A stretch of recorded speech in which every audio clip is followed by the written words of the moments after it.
আসসালামু আলাইকুম, real village cooking চ্যানেলে সবাইকে ওয়েলকাম জানাচ্ছি। আজকে একটা নতুন রেসিপি নিয়ে আপনাদের কাছে হাজির হলাম। আমি আজকে বানাচ্ছি কলা দিয়ে পিঠা রেসিপি। তো প্রথমে এখানে আমি একটা ডিম নিয়ে নিয়েছি। আর ডিমটা আমি একটু ফেটিয়ে নিচ্ছি।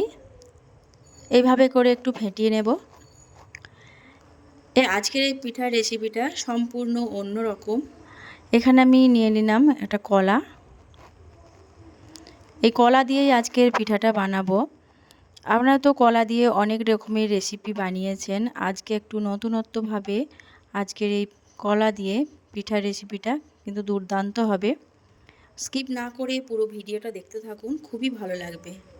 সহজ এবং সিম্পলভাবে আমি আপনাদের সঙ্গে শেয়ার করেছি।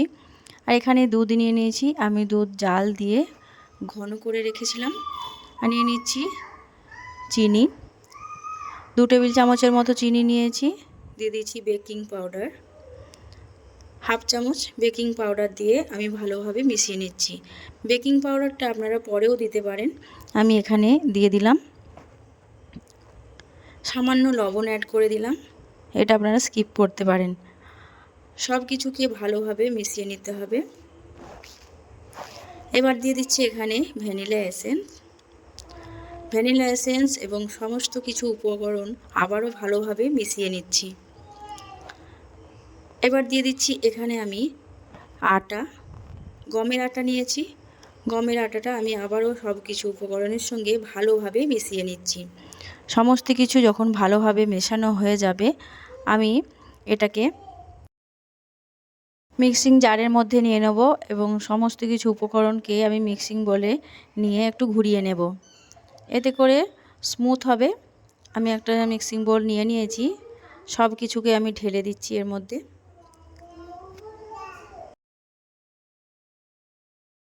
আমি আজকে গমের আটা দিয়ে বানিয়েছি। আপনারা চাইলে ময়দা দিয়েও বানাতে পারেন, না হলে সুজি দিয়েও বানাতে পারেন। সেক্ষেত্রেও এই পিঠেটা খুব সুন্দর হবে। এই দেখুন, মিক্সিতে আমি ঘুরিয়ে নিয়েছিলাম, কত সুন্দর হয়েছে। এই দেখুন, এই দেখুন। এবার এটা আমি এক সাইডে রেখে দেব। ঘনত্বটা ঠিক এই রকমের হবে। আমি একটু ভালোভাবে দেখিয়ে দিচ্ছি। এই দেখুন। এবার এখানে আমি যে পাত্রে বানাবো ওই রকম একটা প্যান নিয়ে নিয়েছি।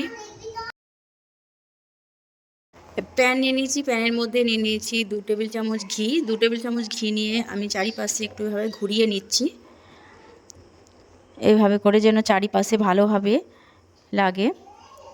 এবার ওপর থেকে আমি চিনি ছড়িয়ে দেব। এইভাবে করে 1 টেবিল চামচ চিনি নিয়েছি। 1 টেবিল চামচ চিনি এইভাবে চারিদিকে এইভাবে ছড়িয়ে দিলাম। এবার ওপর থেকে আমি আর একটা কলা নিয়ে নেব। এখানে মোট আমি 2টো কলা নিলাম। প্রথমে একটা নিয়েছি আর এই একটা। এগুলোকে ছোট ছোট করে স্লাইস করে কেটে নেব।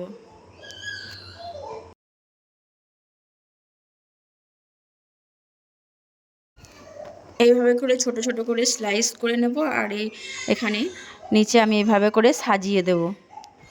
চিনির ওপরে ভালোভাবে সাজিয়ে নিতে হবে।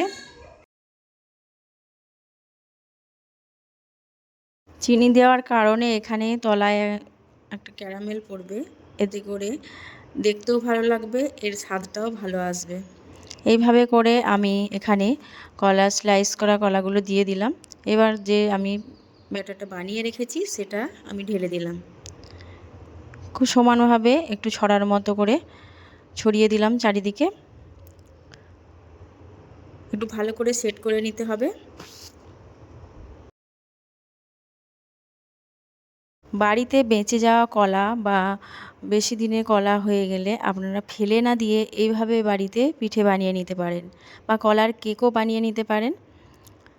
বাচ্চাদের খুবই পছন্দের একটা রেসিপি। আমি এবার এটা ওভেনের মধ্যে চাপিয়ে দিলাম। মিডিয়াম ফ্লেমে রেখে কিছুক্ষণ রাখার পর আমি লো ফ্লেমে রেখে এটাকে আমি বানিয়ে নেব।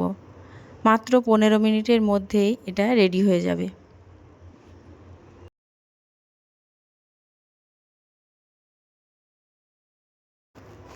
এখানে পিঠাটা প্রায় হয়ে এসেছে। গ্যাসের ফ্লেমটাকে আমি বন্ধ করে দেব।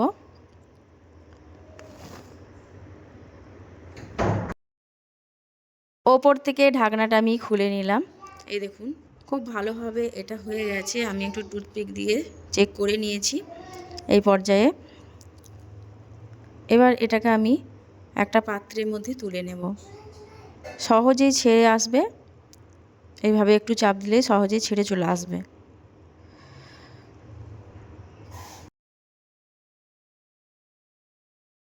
এই দেখুন কত সুন্দর হয়েছে এই কলার পিঠাটা, আপনারা দেখেই বুঝতে পারছেন।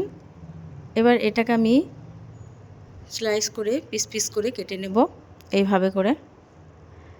আপনারা আপনাদের পছন্দ অনুযায়ী যে কোনো শেপে কেটে নিতে পারেন। এই দেখুন কত সুন্দর হয়েছে এই পিঠাটা, খেতে কিন্তু অসাধারণ, খুবই টেস্টি হয়। দু সাইডটাই দেখুন এইভাবে করে কিন্তু আপনারা বেঁচে থাকা কলা এভাবে না ফেলে দিয়ে বাড়িতে এভাবে পিঠা বা কেক বানিয়ে নিতে পারবেন। বাচ্চারা তো খুবই পছন্দ করবে, বাচ্চাদের টিফিনে বা ব্রেকফাস্টে এভাবে বানিয়ে দেবেন। দু সাইডটাই দেখুন কত সুন্দর হয়েছে। বন্ধুরা আমার এই রেসিপি আজকে আপনাদের কেমন লাগলো কমেন্টে জানাবেন। আর নতুন হলে চ্যানেলটা সাবস্ক্রাইব করে পাশে থাকার অনুরোধ রইল।